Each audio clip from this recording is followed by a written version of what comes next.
बल्ल देखियो बालेनको एक स्टाटसको पावर। 15 मिनटमै रित्तियो मार्केट। कृषि मन्त्री पनि तातिन। सुरु भयो make in Nepal made in नेपालको महाअभियान। नेपालमा मात्र पाइने चीजको विश्व बजारमै चुलियो चर्चा। सरकार नै बन्यो ब्रान्ड एम्बेसेडर। यस्तो छ राजा महेन्द्रदेखि बालेनसम्मको डीडीसी कनेक्सन। पलायो लाखौं किसानको पसिनाले न्याय पाउने नयाँ आशा। एउटा सामान्य तस्बिर जसले 15 मिनटमै बजारको पुरै स्टक रित्याइदियो। तर यो भाइरल तस्बिरको पछाडि लुकेको सत्यले तपाईलाई झस्काउनेछ। दृश्य प्रधानमन्त्री बालेन्द्र शाहको हो। हातमा सरकारी स्वामित्वको दुग्ध विकास संस्थान अर्थात डीडीसीले उत्पादन गरेको याक चीज। सामाजिक सञ्जालमा यो तस्बिर पोस्ट भएको मात्र 15 मिनट भित्र बजारमा याक चीजको हाहाकार मचियो। पसलदेखि अनलाइनसम्म स्टक रित्तियो। लगत्तै कृषि मन्त्री गीता चौधरीले डीडीसीकै आइसक्रिम हातमा लिएर देखा परिन्। सामाजिक सञ्जाल र बजारले यसलाई एउटै नाम दियो, बालेन इफेक्ट। यो लहर यत्तिकै रोकिएन। अहिले नेपालमा मेक इन नेपाल र मेड इन नेपालको भर्चुअल महाअभियानले सुरु भएको छ। कसैले तारा खोलाको अर्गानिक आलु प्रवर्धन गर्दैछन्, कसैले स्थानीय उत्पादन र गोठालो एप। देशको कार्यकारी प्रमुख र विभागीय मन्त्री आफै सरकारी ब्रान्डको एम्बेसेडर बनेपछि वर्षौंदेखि घाटा र व्यवस्थापकीय कमजोरीमा रुमलिएको डीडीसीले एकाएक बजार पाएको छ। विश्व बजारमै नेपाली याक चीजको खोजी र चर्चा सुरु भएको छ। यो किन यति धेरै महत्त्वपूर्ण छ?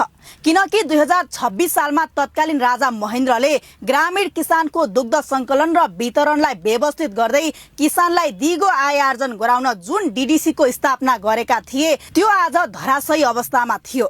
उच्च तहबाट भएको यो एउटै प्रयासले आम नागरिकमा स्वदेशी उत्पादन प्रतिको विश्वास फर्काइदिएको छ। नेपाली पैसा नेपालमै रोक्ने र आत्मनिर्भर अर्थतन्त्र बनाउने यो एउटा ठूलो मनोवैज्ञानिक जित हो। तर सबैभन्दा ठूलो प्रश्न के हो भने के एउटा स्टाटस र तस्बिरले मात्रै ग्राउन्डको रियालिटी बदल्छ? यहाँ देखिएको कुरा एउटा हो, तर नदेखिएको पाटो अझ गहिरो छ।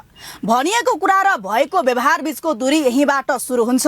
बजारमा डीडीसीको चीज र आइसक्रिम त हाताहात बिक्यो, तर त्यही चीज बनाउन महिनौदेखि दूध उधारोमा बेच्ने हजारौं किसानको हात अझै खाली किन? बालेन सरकारले तत्काल किसानको पसिनाको मूल्य दिनेमा पूर्ण आशा छ। उत्पादन बिक्री नभएको बहाना देखाएर डीडीसीले गाउँका किसानको पसिनाको मूल्य महिनौसम्म रोकेर राख्ने परिपाटी पुरानै हो। आज चीज बिग्दा बालवाटार र सिंहदरबार जति खुसी छ, गोठमा गाई भैँसी पाल्ने किसानको आँसु र आक्रोश अझै सुकेको छैन। एकातिर बजारमा उत्पादनको सर्टेज हुनु, अर्कोतिर किसानले दुधको पैसा नपाएर सडकमा दुध पोख्नु पर्ने बाध्यता हुनु। यो कस्तो विडम्बना हो? अब डीडीसीले पुरानै थोत्रो प्याकेजिङ र ढिला सुस्तीले मात्र पुग्दैन। विश्व बजारले खोजेका नयाँ प्रोडक्टहरू जस्तै lactose free milk, A2 milk, ओए प्रोटिन र ग्रीक योगर्ट ल्याउने अनि याकको छुर्पीलाई अन्तर्राष्ट्रिय ब्रान्डिङ गर्ने हिम्मत अब सरकारले गर्नुपर्छ। यो अब एउटा याक चीज वा आइसक्रिमको कुरा मात्र रहेन, यो राज्यको जवाफदेहिता र सुशासनको ठूलो परीक्षा पनि हो। सरकार आफैले ब्रान्डिङ गरेपछि बजारको विस्तार त भयो, तर अब त्यो नाफा बिचौलिया र भ्रष्ट संयन्त्रको खल्तीमा जान्छ कि सिधै किसानको खातामा?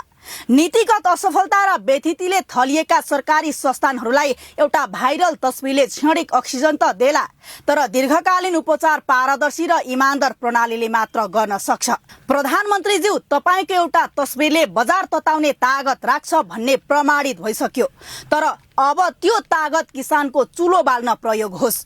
किनकि क्यामेराको लेन्स अगाडि खाइएको चीजको स्वाद जति मिठो हुन्छ, महिनौदेखि उधारोमा बाँचेका किसानको भोको पेटको यथार्थ त्यति नै तितो छ। किसान बचे मात्रै कृषि प्रधान देश बच्छ, नत्र यी भाइरल तस्बिरहरू इतिहासको अर्को सुन्दर तर झुटो विज्ञापन मात्र बन्नेछ। यद्यपि बालेन सरकारले किसानको चित्कार सुन्नेमा आम जनता इतिहासकै सबैभन्दा धेरै आशावादी छन्।